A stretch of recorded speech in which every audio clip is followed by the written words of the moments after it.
think that collaborations are critical if we want to become bigger and better. A good team is probably more important than you doing it alone. It's absolutely important for me.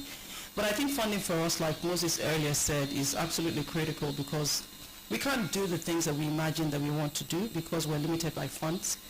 And it's important that we get people who understand the business of doing things on a particular level or scale for us to be able to achieve that level of excellence that we're looking for in Nigeria. But as it is, we have to beg, you have to, she knows, we all have to go around asking people. It's almost like they're doing you a favor. They don't understand the power of storytelling and the importance of telling. Until it's a success and and then they also say, Moses. Okay, Kule, go on, you have the mic. Go on. Of course, collaboration is good. But Kule, do you collaborate? Wait, so now I'm just asking. Abi, do you collaborate? Absolutely. With who? My last two films were in partnership with Netflix. Before Netflix. Wait. You see, that this room, we all know. Now, let me explain. I have the microphone, please. Wait, first. I'm still moderate. Wait. Thank you so much. Before Netflix, who do you collaborate with? Okay. I've done a lot, but wait now. BP and I have done stuff. A lot. Not just film, stage, so many things. Alright? See, collaboration, I know a lot of it. I know people here who have collaborated. Everything ends in fight. Okay? So wait, you can always, for me, I take my time. You don't like problem. I don't like problem. And look, we all share different vision sometimes. As creatives, the way we think is also very different. I don't like, and I'm always saying to people, I don't like to just talk to money bags. I don't want someone who's just going to say, and dictate to you, what does it cost to make a film? I don't like those things. And those are the kind of things you get. Tony Kilani and I have partnered on several levels. In fact, his last two recent films, I was part of it as EP, as as actor. I collaborate, but I collaborate with people who speak the same language. Your creative language. Exactly. Simple. Moses. I think collaborations are some of the best things that's happened to Nollywood in recent times, because I know back then on your own. Yeah, the previous years had producers just waking up and making films. You make your own, next man makes his own, next man makes his own, and we all meet at the market at Alaba. And then we all slot. Yeah, but these days there are a lot more collaborations going on. People are beginning to become aware of the fact that you do not have all the strengths. I've had conversations where we're planning some production and we would imagine if a Mo comes on board this project, we'll just kill it, because we know that this is our strength. We can do this, or we can't do that. And the fact that people are beginning to become aware of the fact that we can't all do everything ourselves is great. It's fantastic for the industry. So I would just like to quickly add that the last 10 years or the last 15-20 years was completely different from where we are now. And I just remember that this year I've actually collaborated with two young filmmakers. One is James Abinibi, who just made a film that Antishala is in. And we gave them all the equipment without signing any papers. And I said, come back to us with an MOU stating what you want. Because this is a guy who has been, of course, he's always around me for 10 years. And there are two other productions like that. I think it's convenient now to say, okay, we have this pool of resources. Now, instead of the resources sitting down, all right, who wants to do stuff? Okay, your story, how do you want us to come in? Do you want us to be part of the creative, or you just need technical support? So that is something that Golden Effect, has been doing since last year. And collaborations are very important. And, for me and for Ebony Life, I think we decided a number of years ago that collaborations for us could be local and they could also be international. And we decided to reach out to every goddamn studio in the world. And we pitched, and I've told this story many times, until we're literally blue in the face. And for many years, we never got a response. But I think the world woke up to the fact that they need diverse storytelling. Africa has been silent. Our stories have never been told. So we pitched to Sony. We have a deal with Sony. We did AMC. We've done Will and Jada Smith's company. We've done Will Packer, and many others that are yet to be announced. But it's simply because they've now realized how important our stories are. You can't keep bringing out the stories you've told year after year again. So it's time to listen to us. But again, it's also important for us to do the legwork. Which is putting the material together, which is doing the research, which is doing the beat sheets, which is writing the character descriptors and doing all the things that go along with it. So when you send it to them, they're like, wow, this is good. Thank you. How can we partner? So you get 1, 2, 3, 4. And that's really the beginning of collaborations for us around the world. Because until our stories travel and everybody sees them, it's great to do local, but I also would like to do local for global. Okay, thank you. Local for global. That's what this panel is all about, to enlighten filmmakers on how to look at the global markets. Local for global. Okay. So it's no doubt a laborious job to be in filmmaking. You mentioned money. This one, you don't want to be in bed with other people. Alone sometimes. Moses needs more to come on board. What keeps you motivated to just do this, to just keep going? Because I know sometimes you will not make money. Abi? Yeah. Hello. So what keeps you motivated to just keep on going? Moses, I'll start with you. Honestly, I really don't know, man. It just feels like we all have the same burning zeal somewhere that just keeps us going. We just want to make this film and make the next one and make the next one, regardless of the commercial success or what have you. All of the guys I know, all of these people here, the first thing about them is they love to make these films. Kule was telling me a couple of days ago that every time I hear a film, I don't want to say exactly what he said. Ginger. I know what Kule said. It's something that Charles Novia will say. Yeah, continue. Yeah, so the first thing is the passion for the craft, for the art. It burns in all of us. So we want to do this, but again, we also want to feed our families with it, because this is what we do to earn a living. So which is where we have to look at the science of it and look at how we're going to be successful from point A to point Z, from pre-production, from script selection to pre-production to distribution, and that's the roller coaster we've been in all of these years. And I can say today that it's getting better. We're getting better as an industry, as individual filmmakers, and I mean the distribution too is getting better. It could be better, but I think we're getting there. Okay. So apart from passion, which is clearly what drives us, because the financial rewards isn't that great, I think that for me it's a bigger vision. If you look at any country in the world that has dominated, they were able to dominate through their culture. The cultural imperialism that America and Europe exhibited for so many years was based on the fact that they conquered other people's cultures. So therefore we want to dress like them, we want to talk like them, we want to look like them, because they told us our culture and our art isn't good enough. So for me, if we're able, any time as we speak, my team are in Dubai performing Fela and the Kalakuta Queens. Now imagine if we weren't doing it, somebody else would be doing it for us, and they'll tell it the way they like it. But we have some beautiful stories. Our children don't even know 1/10 of what our grandparents knew about us.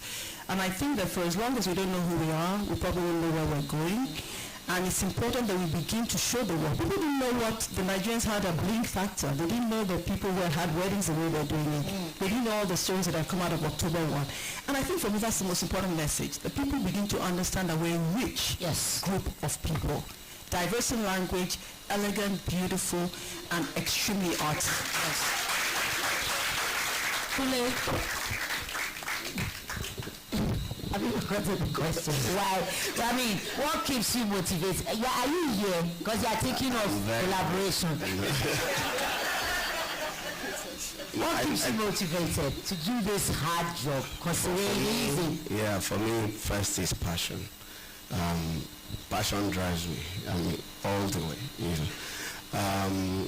And I'm always saying to people that if you really take your time, put in the passion, the energy, and the little resources you have, if you have authentic story, and you know, you never can tell where that will take you, because it will always take you from point A to point B. A lot of films have been done in this country. People saw them when they were released, but if you ask them about the title, maybe 2 months after, they won't remember. And there are films that have been made 20 years ago, and if you ask even generations that were not born then, they will remember the titles. That is what I stand for. And it's getting easier because, okay, why is Amazon here? Amazon is here because we're doing something. I mean, when you say Africa, we have countries in Africa that are more technically structured. But I don't think any country in Africa is making as much as we're doing in that space. It means there's something special in Nigeria. That is why all the streaming platforms are coming. Now, I said it's getting better because I used to make one film in 3 years or one film in 2 years. But in the last 2-3 years, you have people say, oh, we've seen what you've done. Can you do more for us? We're going to fund. Even if it's not full funding, all right? It's collaboration. There are things that people don't pay attention to. I mean, I'm always very conscious of this thing. If you're signing your film, depending on this deal you sign, to any good distribution platform, streaming platform, if the film is good, it gets subtitled in like 50 languages. It gets dubbed in many languages. If it's a co-production, after their exploration, the asset comes back to you after a few years. It means you can explore those titles in all of those languages forever. I mean, I think it's like you building a house, you know, that would never crumble. And, you know, even if you're saying, I don't want to live for my children, like I always say, I've realized that there's no way I can do it. If those films are going to continue to generate money, it means they are going to outlive me and other people will benefit. Like your dad's film. Exactly. Yes. And some other people will benefit from them. It's a better time. It's a good time now. I don't like to think about the problems anymore. I like to think about the future. Yeah, because we have more resources, we have more interest, you know, we have distribution in global scale, and I think we're there. Okay. Yeah. Henry, you want to add anything? I mean, what keeps you motivated? I think what keeps me motivated is passion, number one. I mean, I came into this industry very late in my life, but it's almost like an addiction, you know, an obsession. You've made one, where's the next story, where's the next story? And I think purpose is very important. You know, why are we telling these stories? I mean, I've said it time and time again. I mean, I grew up in England. You're forever defending who you are as an African. And deeply buried in my subconsciousness was always I always felt like an ambassador, that I must always fight and speak on behalf of my country. And now that I have an opportunity to tell those stories, you know, be it historical, be it an Afropolitan story based on today, be it something like Olutore, which is impactful. It's important to have the platforms. And with partners like Netflix and Amazon that are now here and all the other partnerships I mentioned earlier, our stories can now truly begin to travel. But another thing that's also important is capacity building.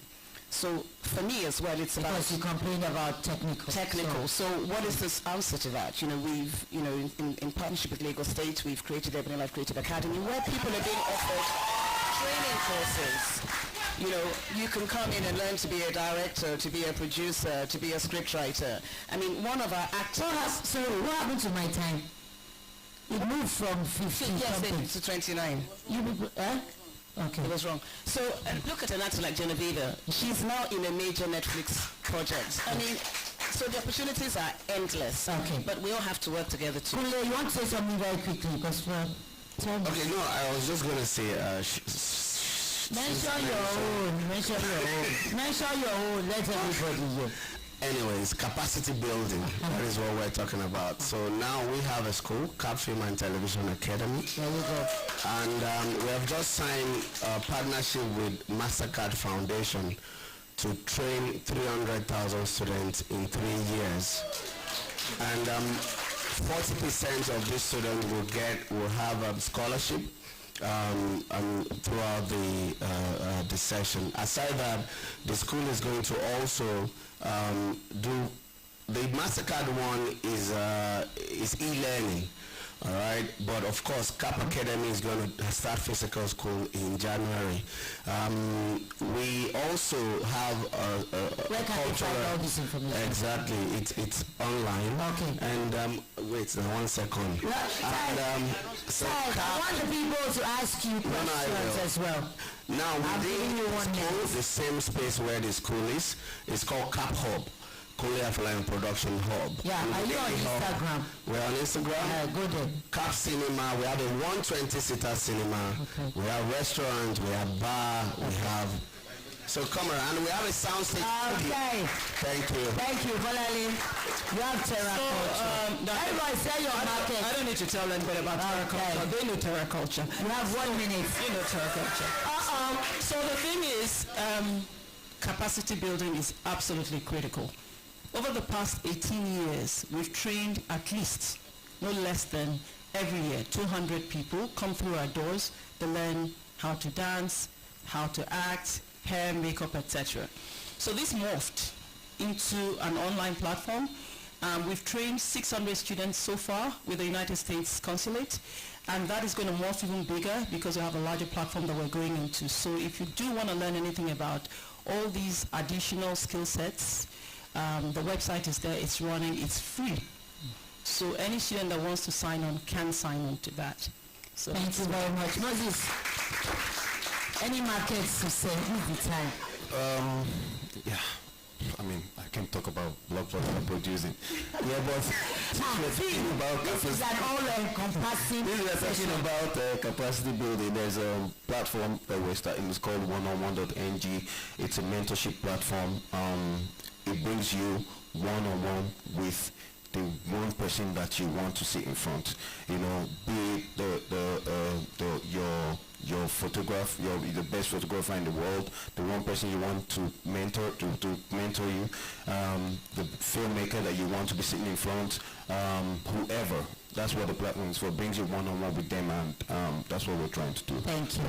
Okay, I'd just like to mention that I stand corrected that our head member of jury for our faith, Khadija Alimi from Morocco, is the first African woman to join the Academy as producer. She's on the first row, black and white.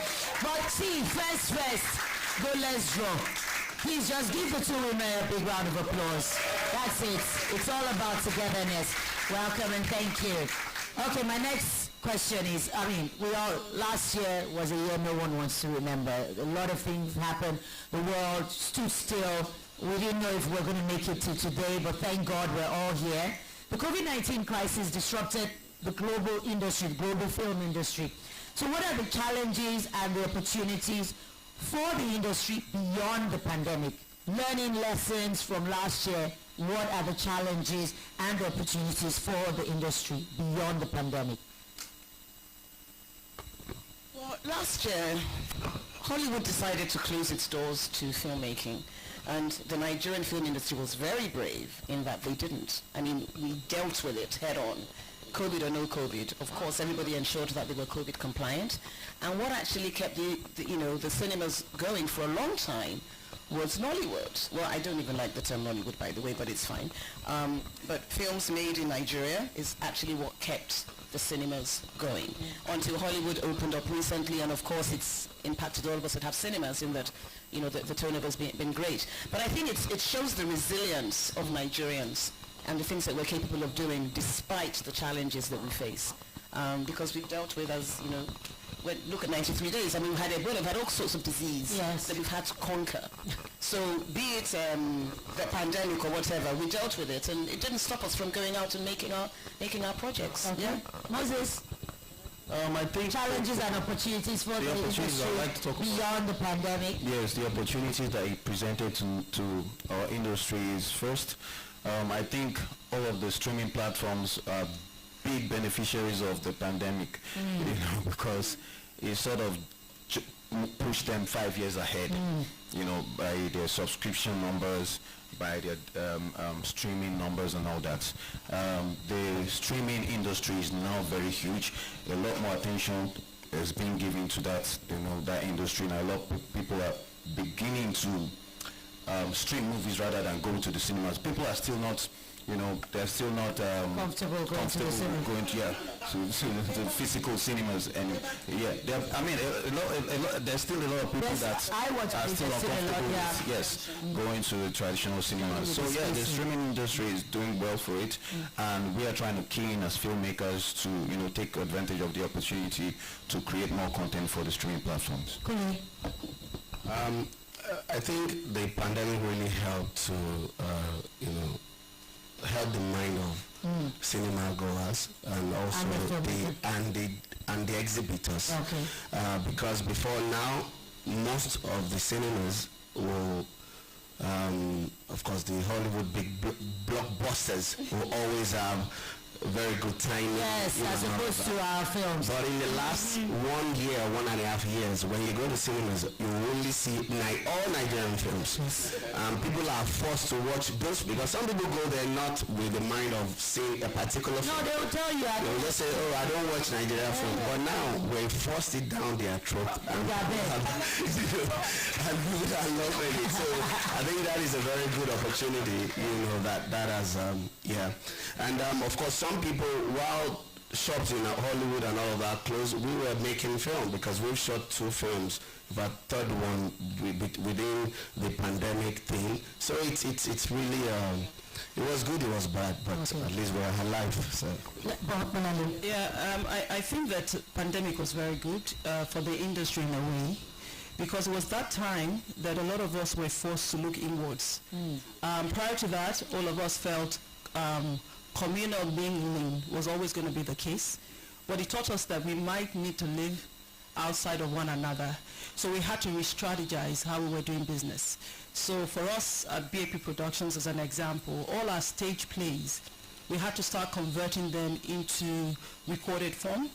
So now as we speak, for the first time that I know, a Nigerian play is streaming in South Africa. Who's from South Africa? It's Ster-Kinekor acquired it and is showing in the cinemas in South Africa as we speak. A Nigerian stage play. Yeah, nice. And then the other thing is, Mo and Philip might not want to talk about it, but it was great to see that during that time there was a spike in the viewership of Oloture Citation, because they had filmed just prior to COVID. And it also brought attention to Nigeria, because everybody was watching these films. We were all locked up. Yes. And all of a sudden, it added to the interest of people coming into Nigeria.